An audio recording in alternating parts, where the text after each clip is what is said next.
Hello, Farraway. It's wonderful to have you on the stream today. Thanks, Jake. Thanks for inviting me. I got to say that your show is one of the best in terms of all of Twitch, especially with chess and layout. The first time I came to your stream, I was just absolutely blown away. And since then, as I come back, there's almost always something new going on. Like one time Yeah. you actually had a record spinning, like a turntable spinning hmm in the background with a little bit of like a sound going on, like just like a turntable would have. And I was just Yeah. like, wow, this guy knows his stuff. Yeah, Um, so that's the On-Beat Lounge.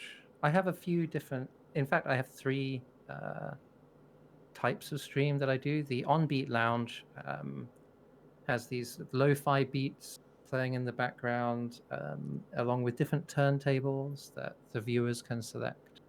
And yeah, it's got that sort of scratchy record sound to it. And yeah, that's a really nice chill out stream.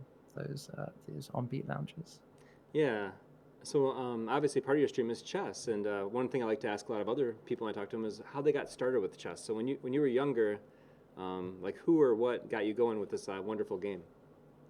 That would be my grandfather and my father. I was really lucky to have a really good, loving, warm start to chess. I have no idea how old I was. I'm gonna throw out the age of 4. I think that's about right. And literally, it was things like they'd put a king and two rooks on the board, and I'd have to checkmate. Okay. And as a 4-year-old, I did this with them for years. In fact, I have a one of my earliest memories is my grandfather challenging me to set up a board position that I wanted to play. And Nice. lo and behold, I gave him a king, and then I gave myself two rooks and a king, and I said, "This one." And he said, "This one again?" And I said, "Yes, yes, yes." And he started laughing, and he he just giggled away throughout the entire game. It's a nice, warm memory, and they just got me off to a really good start. They taught me that um, chess is fun, and they also got me to really practice the basics, end games, checkmates. I didn't actually play a full game of chess until I was much older. That is so refreshing and good to hear. So it wasn't until I was about 17 years old that I learned about that style of teaching hmm and the idea of going back and allowing the new student to understand how to win the game. That's such an intelligent insight that your family had because obviously if you're playing a game as complicated as chess and you have all of these pieces in front of you with all of these moves that are possible, it's just so overwhelming. Yeah. That's really cool that they were aware of that way of teaching it to you, and of course that would help you grow and recognize those patterns going forward as you began playing the actual game years later. Well, you'd hope so. I've seen you play. I've seen you solve some Yeah. pretty challenging puzzles. Now Now, I've got some moves, you know. yes, you do. Now, one time I came on your stream, and you seem to have found a puzzle with a king surrounded by pawns. What was going on in that stream? Yeah, so that was yeah, like as you say, that was a king. Um they had pawns all around them, of their own color, and white had a few other pieces, and it was something like it was a mate in four. But that puzzle, that was brought to the stream by a viewer. If memory serves, that was Leon Rades who brought that puzzle. Not the Interestingly, it's not the most fascinating puzzle that Leon Rades has brought to the stream. But yeah, that's a lot of fun. I'm really lucky. Of course, every streamer thinks they're lucky with their audience, but many of my viewers feel very comfortable bringing content to the stream, and many of my viewers have also feel comfortable coming on the stream, coming on Discord, and sharing what they know with me. It's been a real positive journey so far. Yeah, I noticed that too when I came on your stream that you have this like calming effect on people, like the music that's playing, the softness of your voice. No matter what's going on the chessboard, you seem to just have this very calm way about you, where you're just, thinking about the Mm, positions, win or lose. You're kind of right there with your viewers, just Okay, so this is getting a little bit challenging, but you have a way of kind of just uh, calming us, and it's so refreshing to come on there and just relax and enjoy one of the best games that's out there. When Well, you, I'd love to talk about that. I could that and really fleshing out that idea of what it means to enjoy a game of chess, what it means to play a game of chess, and um, and how you can approach the game to keep it playful, so to speak, and to keep it fun, even when rating points are on the line. yeah, That's been a huge journey for me, a journey born of necessity, actually. Um, but it is and special. it, You get other streamers out there, and they're so. I mean, they get tilted, I guess. Something goes wrong, and you kind of see them kind of lose their composure.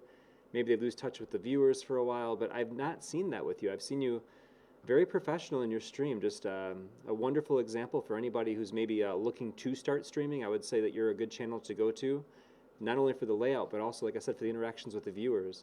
And you've also created an environment where I really haven't seen many trolls. It seems like you have a very good, supportive group of people watching you play. And I can't say enough good things about that. That's a challenging, in this world today, it's a challenging thing to get. But it's quite clear if you come on your stream that like that is not a place. There's no place for that. And I think even your viewers would defend you. Have you had viewers defend you before? um, well, I've been very lucky that challenging experiences, so to speak, have been few and far between so far. I'm I'm a small stream, um, and so perhaps I've not been properly tested that way. And don't get me wrong, I haven't dealt with every challenge universally well. You may not have seen me get tilted, but it does happen. I've been negatively affected by what's happened on stream before. I guess what I'm trying to say is I'm not immune to it. Yeah. Um, Well, no I've worries. And got I've got a good I've got good coping skills. And what I mean by that is I used to work as a sort of a mentor mm, to children with behavioral difficulties. So we're talking about sort of pre-criminal youth. Maybe they got in with the wrong crowd, or they've started dealing drugs, or yeah. they've become violent. And it was my role to sort of show them that there's a way to be a human being. We actually share And this background. gone, We share this yeah, background. I was okay, substitute teaching for a while, and I worked at the alternative school in a long-term hmm position for a while, and that was a school very similar to what you're describing. These children weren't going to school to necessarily learn school topics.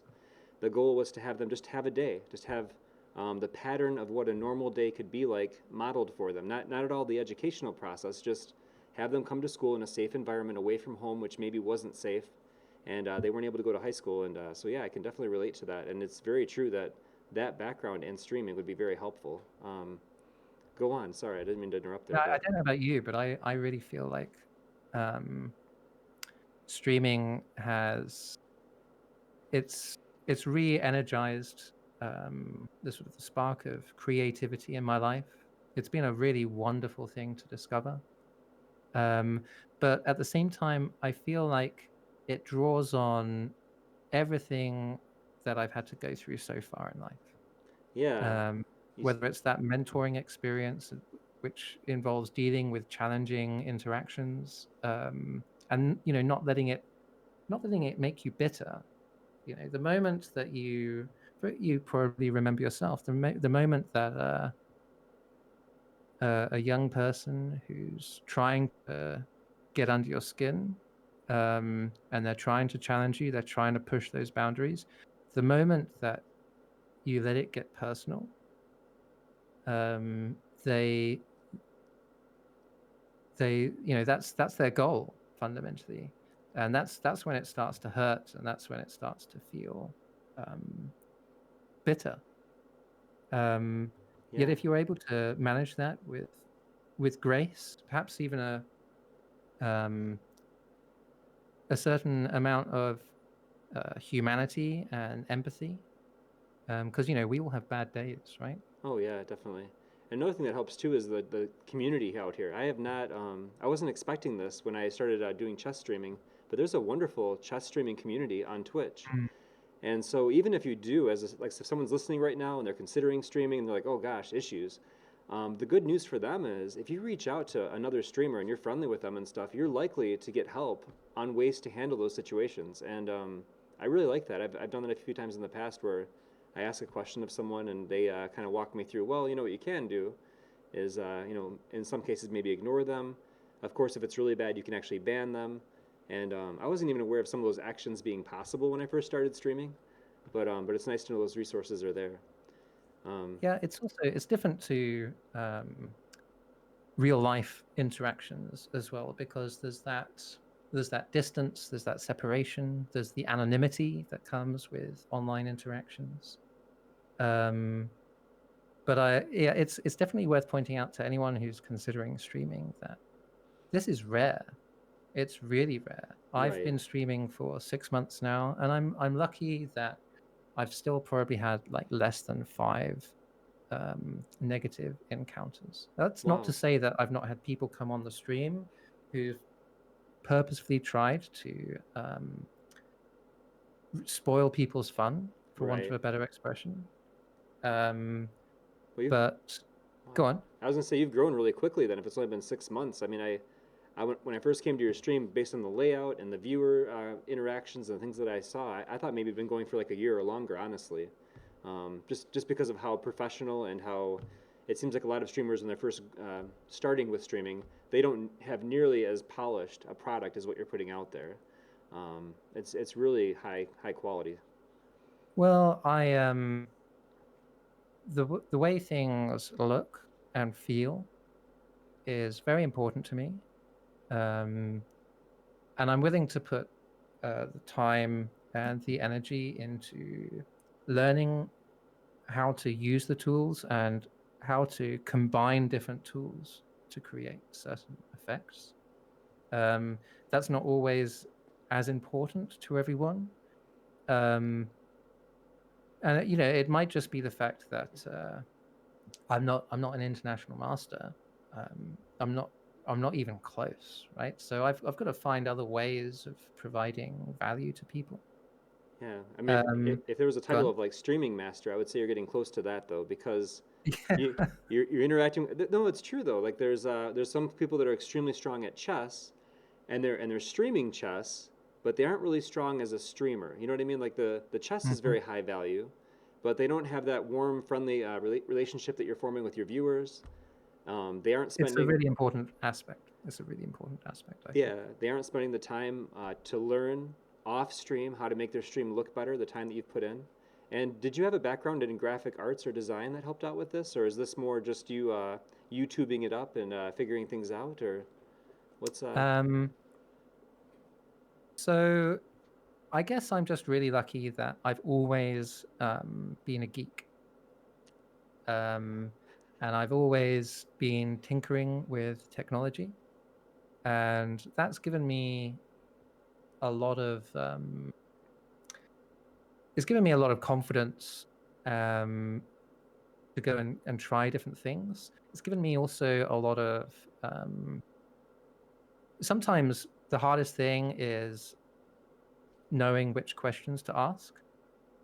So, for example, one of the things, if you've got my stream running now, you can see it. I've got a very minimalist background. It's not showing anything that the stream isn't showing anything that it doesn't need to. yeah, And part of that is subtracting from the chess website, for example, everything apart from the chessboard.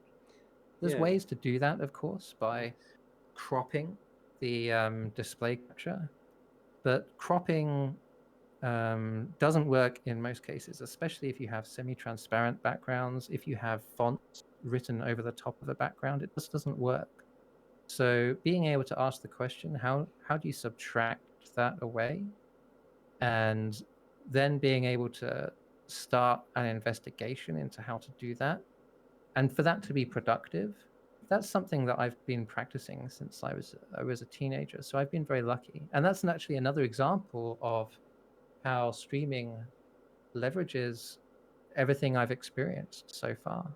That mentorship experience in the past, the lifelong computer geek experience. Um, I was a bartender or a waiter for 10 years as well.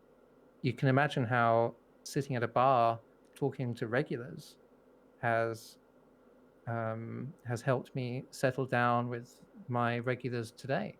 Yeah, that's like streaming 101 right there. The experience you're having in that role would Yeah. actually be extraordinarily similar to streaming.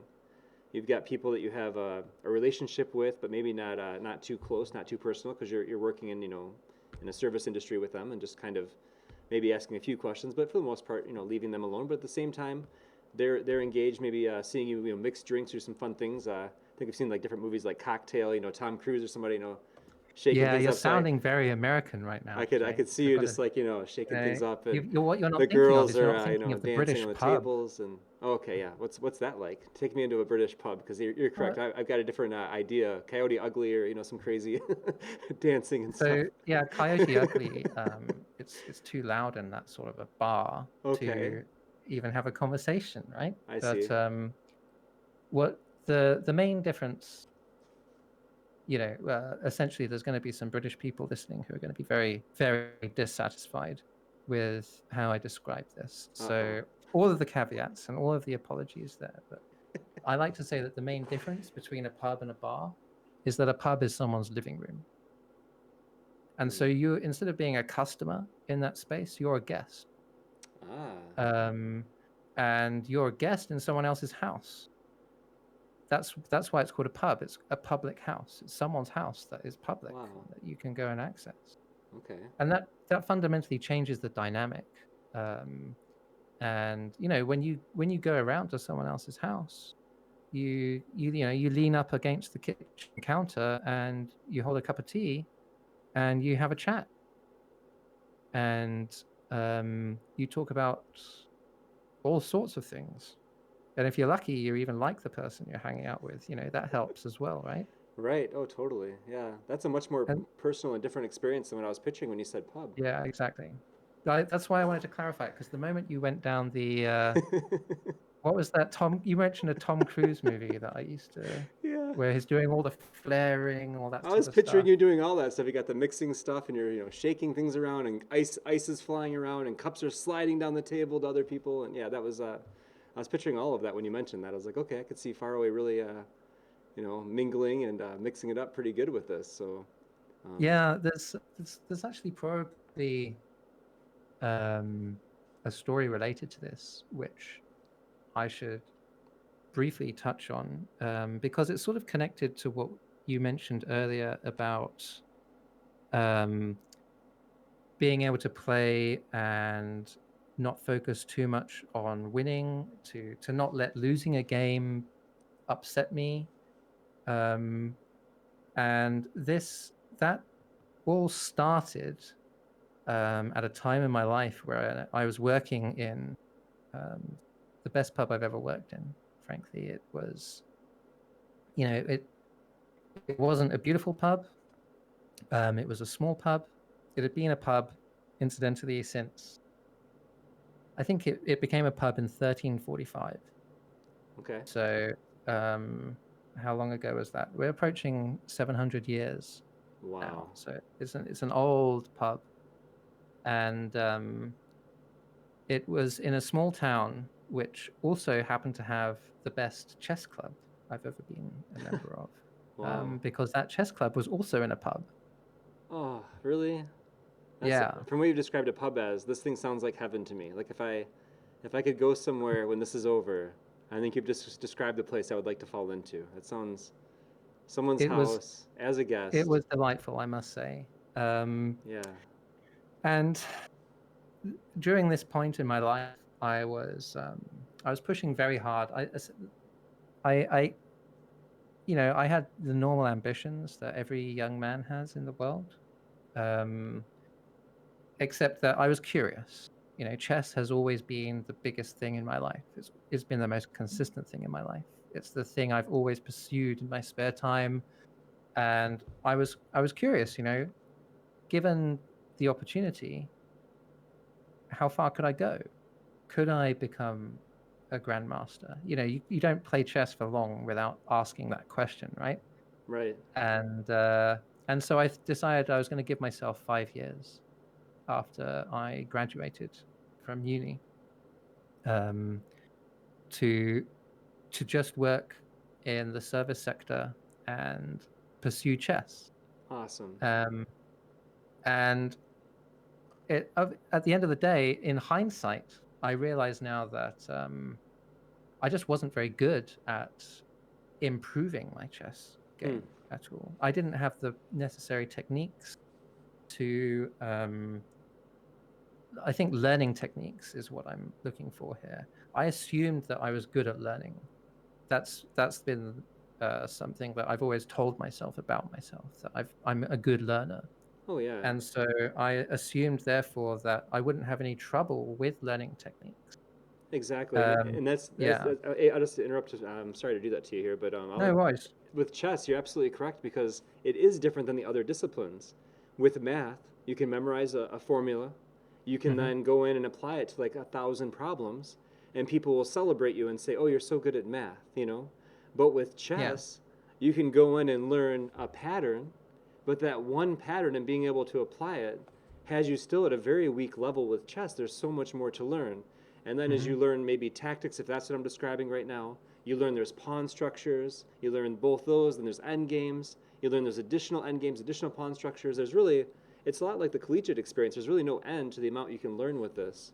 Now, another question I have for you, based on what Go you've on. shared with us, you mentioned this pub experience. You keep mentioning the UK, but I believe you're in California now. Yeah, So that's right. how does I'm this in America. wonderful pub experience? You have this wonderful life that you're living. You're in a pub, and now suddenly, somehow, you end up over here, away from this pub. How did this Yeah. happen? How did you leave the pub? I don't. So the short answer is Mrs. Farraway. It was a girl. It was a Yeah. girl. Now, I visited the US for work. Um, the and pub thing. obviously there's a few missing chapters, Yeah, let's right? say Because we were at the pub, the and pub sent you but to the U.S. that's not relevant. The Okay, sorry. relevant Yeah. thing is that I got sent to um, San Francisco Okay. for a week, and I recognized that I was probably never going to come to America ever again. It's 6,000 miles away from where I live. Yeah. And it's an expensive journey. Um, and it's even more expensive to then spend time here. And when you live in Europe and you've got Europe to go and visit, going to America is a massive expense compared to just going to Italy or the south of France or the Swiss Alps. You know, Yeah, a lot of those places you can drive to, correct? You can just get in your car and drive, or is that what you're saying, or were you actually flying to some of these as well? well, you could drive to them. That would be a mean thing to do to yourself, I think. Um, but the point is that I decided that I had a lot of vacation saved up, and so I decided to block book all of my vacation at the end of this business trip. So I got a month in America, and my company paid for the flights. I just had to deal with myself for a month in America, and I had this I had this notion that I was finally going to go and kick the the the loneliness, so to speak. So I'd been I was in my 30s now, and I'd I'd expected, when I was looking at my future as a child, I'd expected by the time I was 30, 30 sounds really old. Surely I'll be a grandfather by that point, right? But no, I was actually still alone, and I was affected by that. Okay. I felt lonely sometimes, and I thought that this, this must be a defect, and that actually probably the best way to deal with it would be to go into the American wilderness I see. by myself and completely isolate myself for a month, and therefore force myself to overcome the experience of loneliness. And that didn't work. Yeah. um, Well, that sounds like, I on mean, what a fantastic story, though. So you meet Miss Farraway during this month of extended time in America, then? Is it after the business portion had ended? It's You're after the staying business here? portion of it. Like my colleague, like right next to San Francisco, there's these like range of mountains. It's the other side of Silicon Valley. The reason they call it Silicon Valley is there's mountains either side, right?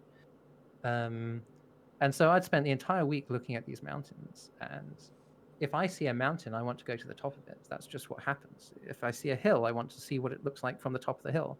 And Okay. every single day, that's come on, lads, let's go climb these hills. They're mountains. And my boss, who I was traveling with, his idea of a vacation is much more about going to the Korean barbecue, going to the IHOP, going to KFC, and experiencing American food, so to speak. So all week, I was robbed these mountains, and I see.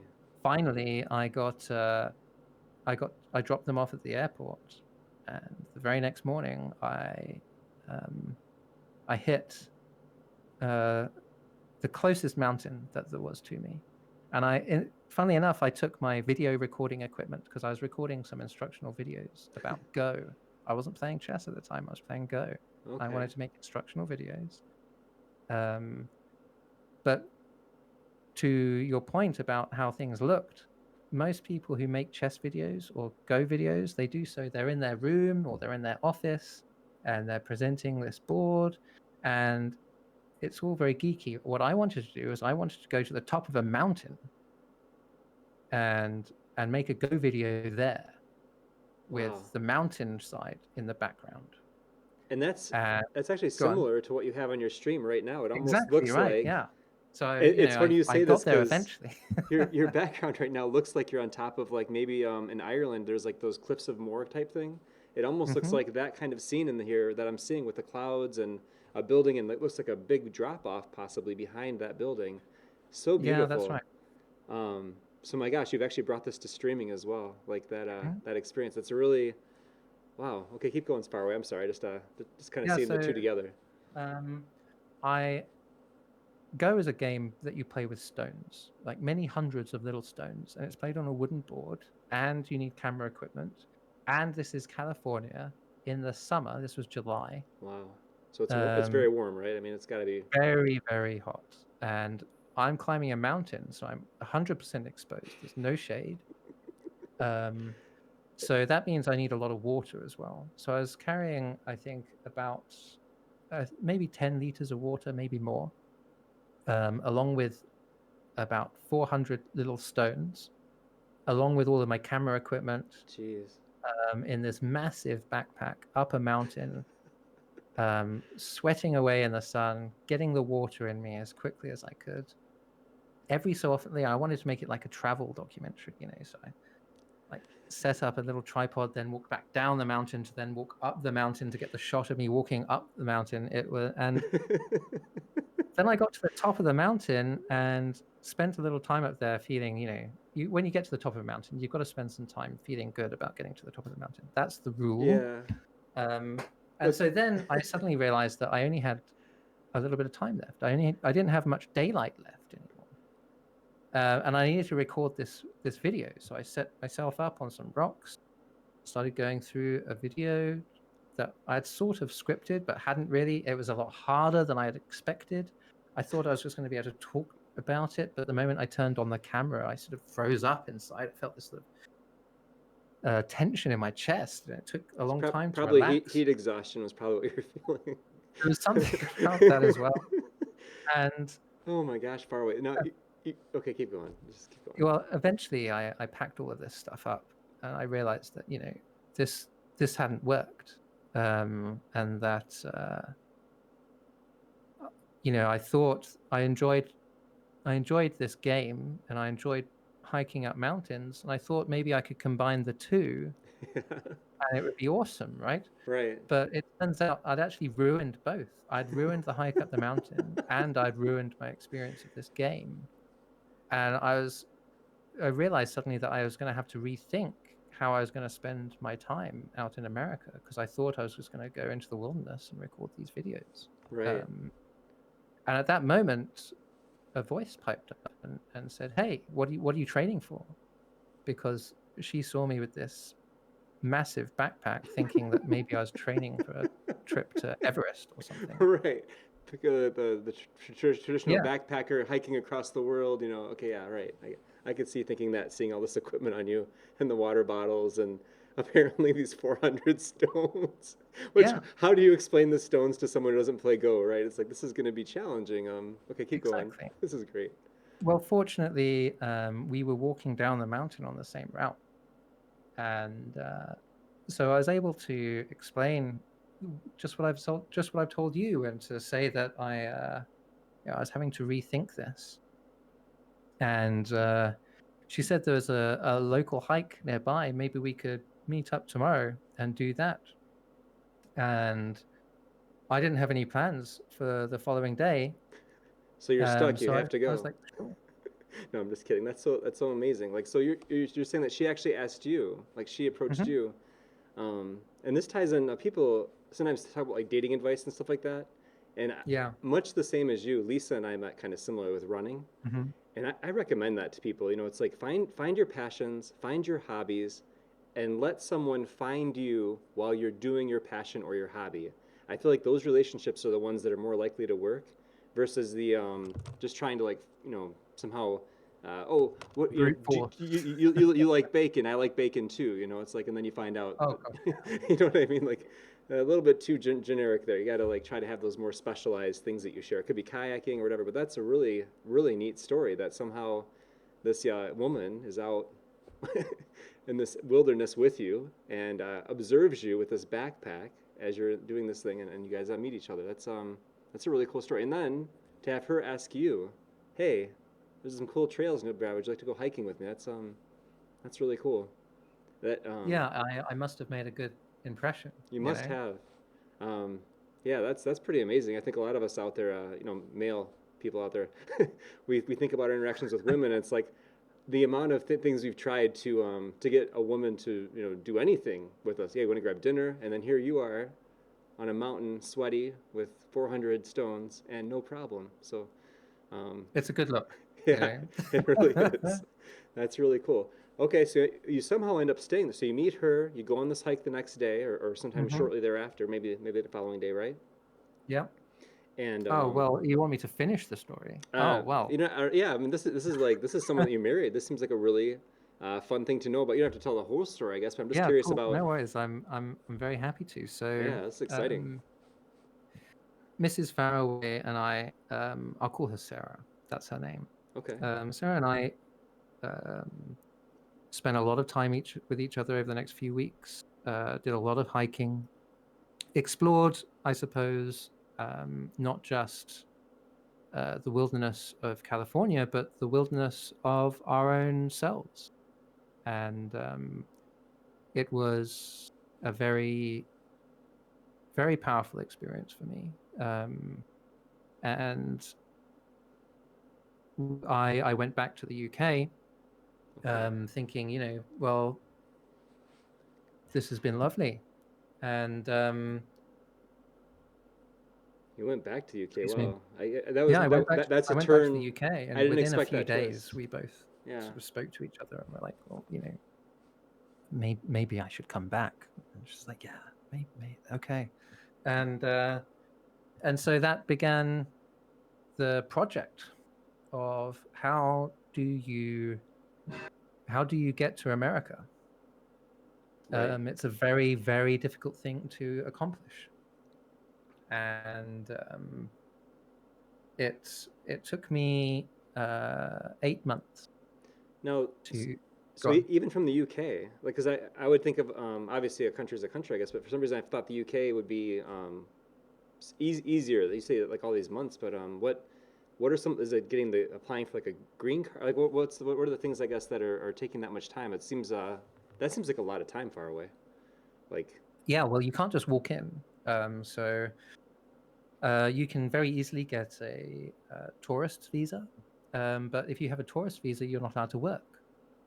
uh, Um, so if you want to be able to work and reside in the USA, um, then there's only certain visas you can get. But furthermore, you want a visa that's going to allow you to pursue permanent residency, and that's very, very challenging to find. I was very lucky that I came up with 7 different ways that I was going to pursue plan A, B, C, D, etc. And I ranked them according to how plausible they were, and I pursued all of them.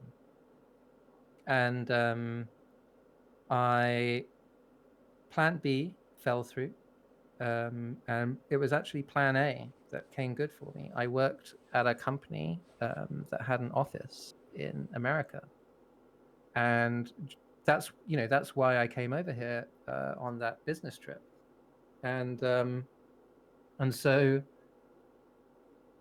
during that time I'd made some contacts on that team, and so what happened was in the evening when I finished my work, I would uh, and join that team's meetings like a weirdo.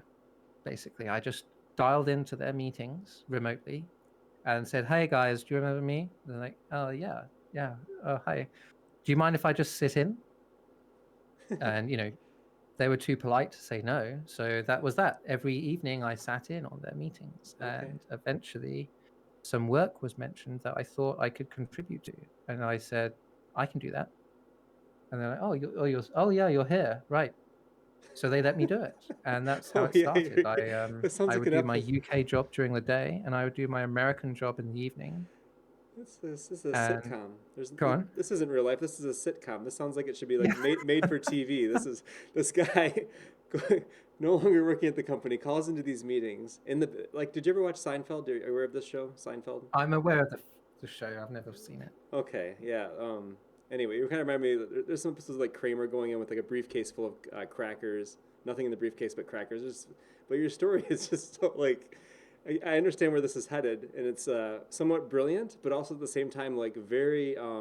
You're very outgoing. That's a really, really creative solution that you found, and I think these skills, whether it's climbing up the mountain with these 400 stones and going to study Go and setting up a recording studio or whatever you're trying to do and recording yourself going up the mountain, which meant going back down the mountain so you could see yourself going up the mountain and these things you're describing.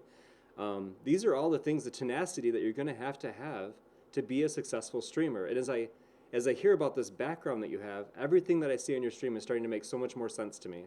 Because I came into Hmm. your stream and I'm like, I thought myself somewhat similar to you, very techy, had learned a lot of stuff, but I was like, oh my gosh, like I just felt so noob when I saw what you were doing. I'm like, what has this guy done? I'm like, I want to be closer to that, and I'm still pretty far away from far away, but but it's something that I aspire to be more like in the future. And you've just got that almost like a magnetism about you because of the things you're able to do and the skill sets that you have. And I'm assuming you must do some kind of like technical field work, maybe some kind of development or something based on the this Well, meeting you're firstly, in. you're saying some really nice things about me, so I appreciate that.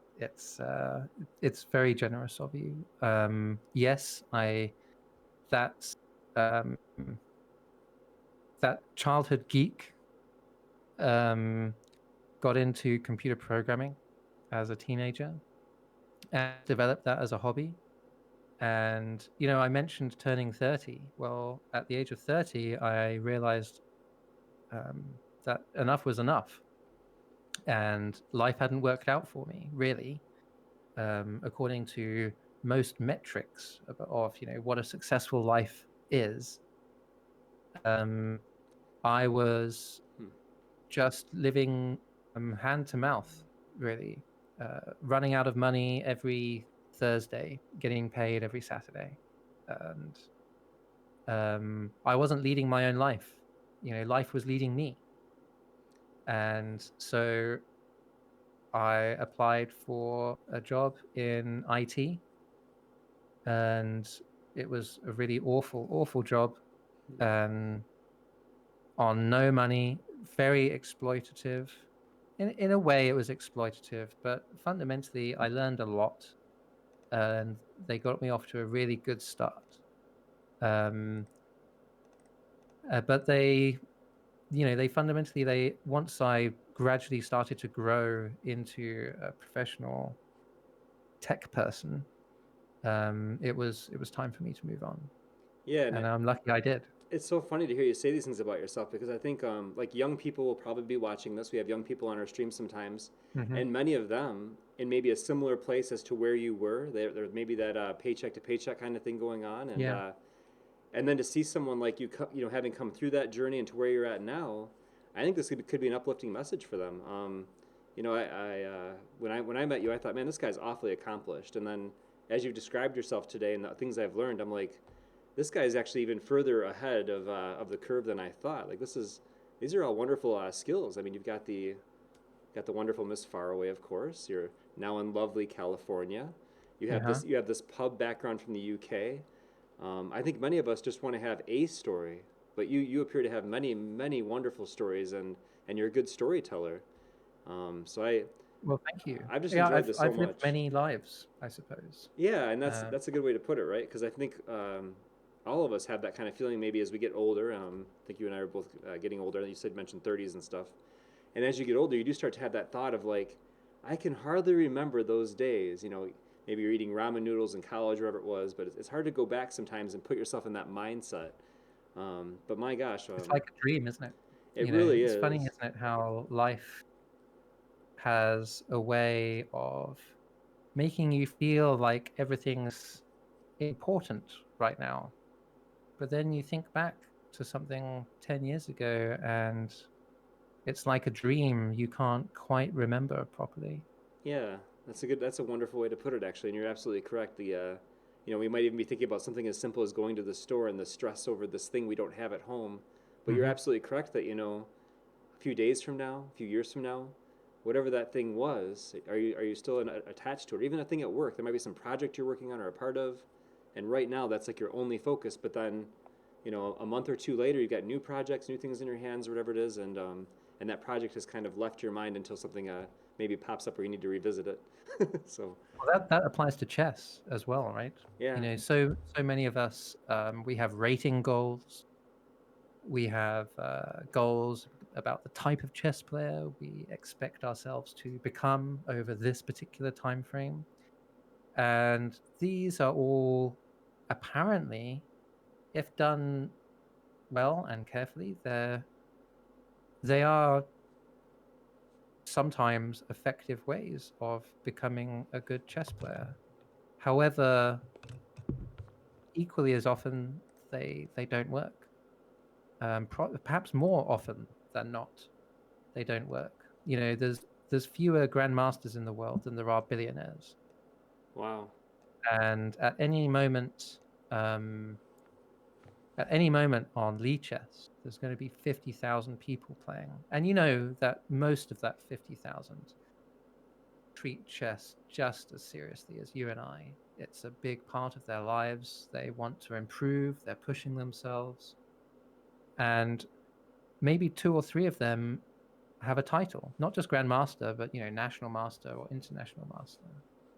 And so there's a lot of people out there who are causing a lot of stuff for themselves by beating themselves up for not being a grandmaster yet, or not even being. It's funny, isn't it, how once we achieve a certain milestone here or there, we start to identify with it. yeah, Like, I'm a 2200 player. That's the type of human being I am. yeah. Once you What a weird uh, thing! What a weird thing that is in chess, and I think that yeah. leads to those like you might have seen my stream on Monday where I got a little tilted myself over a loss, and Yeah, I was and there. I I was there I for was that. thinking to myself that exact thing, the 2200 thing, and I'm like, I can get this Hmm. back, and 4 hours past the end of my stream, I'm still trying to get those points back on stream, and you're right. It's weird how And yeah, were you enjoying it? I don't know. I think I just It's lost difficult track to of say. everything, right? Because you're just thinking about that thing that you've lost, the what that number meant to you, Mhm. which it's so silly. It's just a number. People say that, right? But then at the same time, it's like people identify you by that number, just like you said. I mean, oftentimes when you meet a chess player, oh, you play tournaments. Well, what's your rating? It's like one of the first Exactly. It's sentences, the first question, isn't it? Yeah, it's like, and it's always Like, how that. much do I need to respect you? Exactly. And then they're trying to like explain, well, I was, 20 years ago, I was amazing. Like, so that's kind of it's a funny. Well, my rating's normally this, but I've been going Exactly. through a rough patch. Exactly. It's that actually brings me back to that town where I was working in that pub, and I was attending that chess club. It was a small town, and that meant that the nightlife within the town had a very tight knit community. Everyone sort of knew everyone else, and I was the chess player. That's how I was known. If anyone was to ask, "Oh, do you know Dean?" The response would be, "Oh, is that you mean the chess player Dean, right?" And they'd be like, "Yeah, yeah, yeah, okay." So that meant that my identity in that town became tied to chess, Hmm. and that had a number of really significant ramifications. So the first one was that whenever I sat down to play a game of chess with someone that I hadn't played before, the first two or three moves of the game, I experienced with dread and horror because, what if they were stronger than me? Yeah, I knew that it was very easy to be stronger than me because, I play a lot of chess and I get beaten all the time by all sorts. But the people in the town, they didn't know that. They thought of me as a sort of chess guru. And if I was to lose this game against this unknown stranger, that would be taken away from me. Yep. And that's that saturation point, so to speak, um, was actually the catalyst for me, because what I found was that I didn't enjoy chess anymore. Chess became something I did so that I could maintain my reputation and my standing in the community as a chess player, Yeah. as opposed to it being something that I did for love or for joy, or just because, put me in front of a chessboard and my brain starts being happy. I can't explain it. I just love looking at that stuff and working through it and feeling my way through a game. And that aspect of it, this thing that had been there my entire life, um, was taken away from me Yeah. by myself. And that can happen to a lot of people. When you think about the word like professionalism, right? So if you go from I casually play tennis, I love tennis, I Mhm. casually play it, but then one day maybe you're becoming more aggressive with it. You're doing it more as a career path, and now suddenly, like just like you said a minute ago, the pressure to win becomes so high, and when that pressure hits a certain threshold, do you still enjoy the game that you're playing at the point that a loss is somehow, like you said, destroying your reputation, and a win Mhm. becomes the expected value. So you win, and there's nothing pleasant said. It's just, well, of course Dean won. Dean's the best chess player.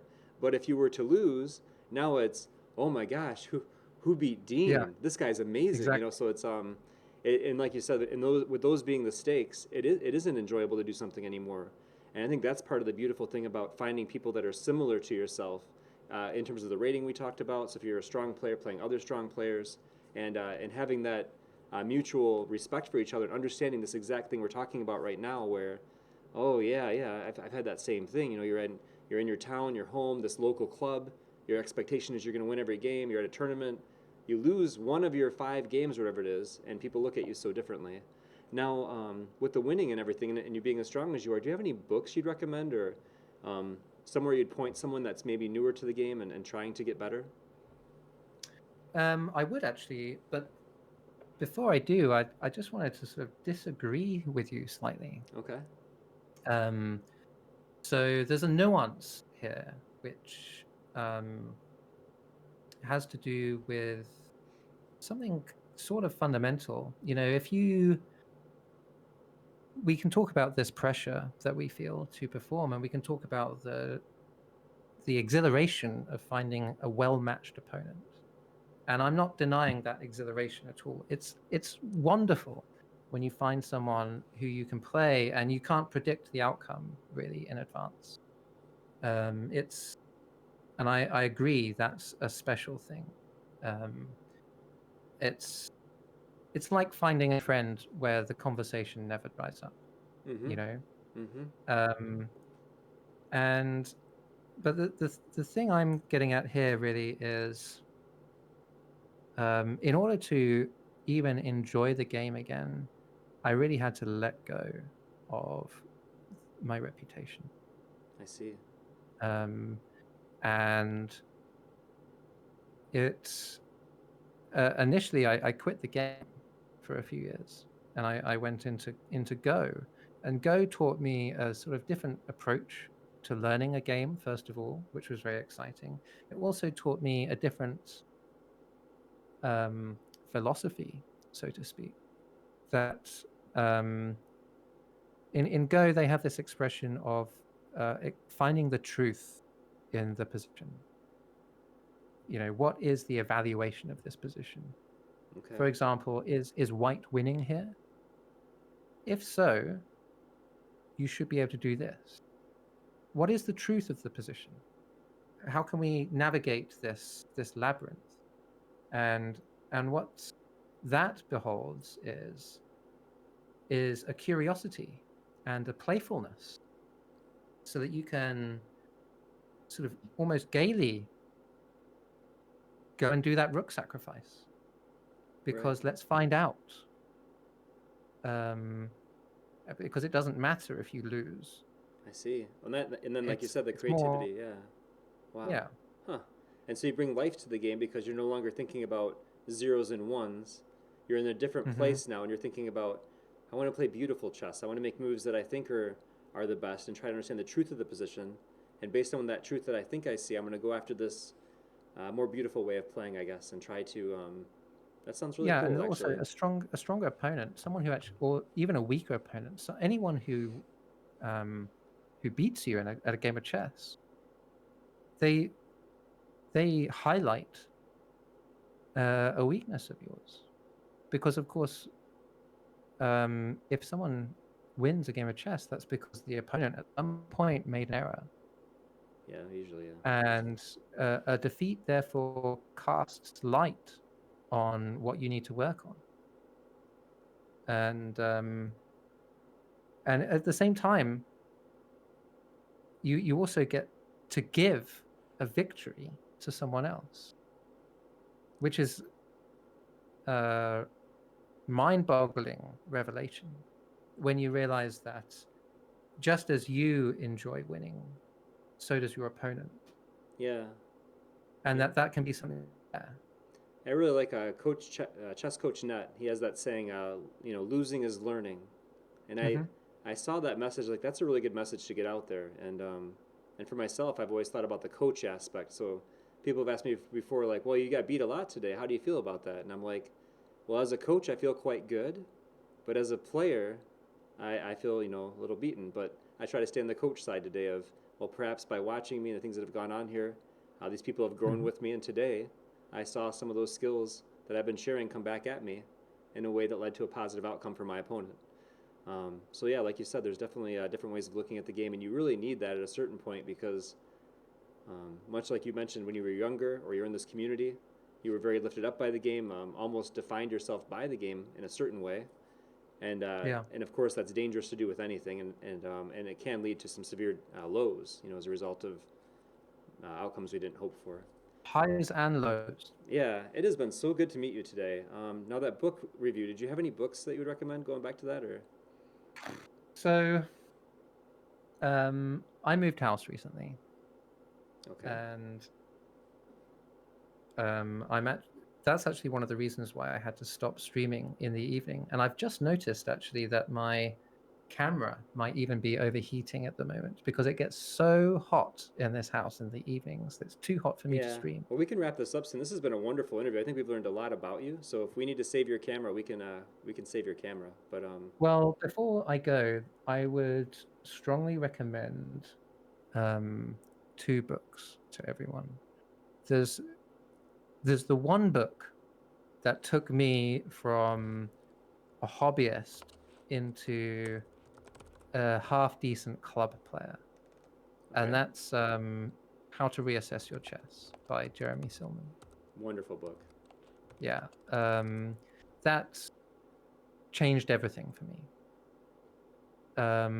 But my favorite chess book is not that at all. My favorite chess book is Modern Ideas in Chess by Richard Reti. I've actually got it right here. I can reach over. Yeah, that'd be great There if it you could is. share that with us. Oh, perfect. Yeah, I was actually trying to find the other one, Reassess Your Chess. Now, is that the workbook, Reassess Your Chess, or is that a different one? Because I know I have an older version than what I'm seeing online, but No, it's not the Reassess Your Chess workbook. I've not okay. tried that. I've been meaning to actually return to this book because I've begun to feel like I'm regressing a little bit as a chess player. But this Modern Ideas in Chess thing, it's really beautiful. It posits this idea that as a chess player, as any chess player, we go through a sort of journey with chess in terms of our understanding and in terms of how we play, starting with a sort of hack and slash sort of approach, gradually going into a sort of slower build up sort of way until gradually we refine it. And what Reti does in this book is he shows that It's both actually of the you. history of chess All right, sorry about that. itself has followed the same journey. Yep. And There we go. go on. I was trying to pull the book over into my tabs here, and instead I minimized everything briefly. But yeah, there we go. Reassess Your Chess, showing now on the stream. If anybody's interested in that book or what it looks like, again, Jeremy Silman was the book that was recommended. Keep going. Sorry, Farraway. Just wanted to post that real quick. Oh, I'm all right. It's yeah. So the great thing about this Reti book is that it's a page turner. If you have an afternoon and you sit down and you start reading it, you're going to finish it. And that's a unique thing amongst chess books, I find. Yeah, definitely. And it's a major selling point. It's one of the things that sets this book apart from all others. Could you show us that book one more time just so our viewers can write down the title? And there it is. So Modern Ideas in Chess. And who is the author again? Mm-hmm. Richard Reti. Richard Reti. Okay, so if you're out there and you're looking for a book that's a page turner for chess, this is your book. Well, Farraway. It's beautiful. I think we've learned a lot about you today. You're one of the more talkative people I've had on stream or to talk with, I guess, and it's been an absolute pleasure to learn more about you. I'm excited to see where your journey takes you now that you're in the U.S. and you're, doing the streaming as well as this other job that you have going on right now. And I just can't wait to go back to your channel. And of course, I'm ever working to try to get closer to what you've done in these layouts and sound effects and you're really, like you said, showcasing these talents that you've acquired over time. I'm sure that our viewers enjoyed meeting you and getting to know you better. I guess just have a wonderful day. I hope your camera is in a good state after this.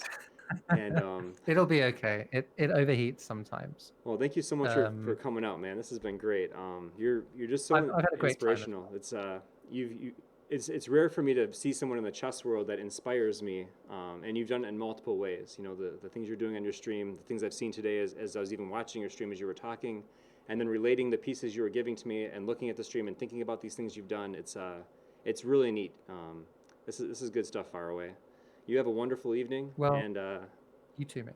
we'll look to have you on the show again sometime. This is just a really nice experience for me, and I look forward to like I said, your show.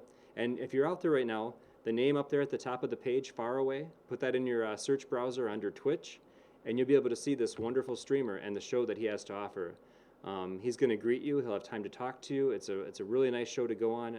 As you can see here, the chat, filling up, but at a pace that we can understand things, we can react with these people, and he wants to meet you. So go out there, give him a follow, and if you really like the content, feel free to sub as well.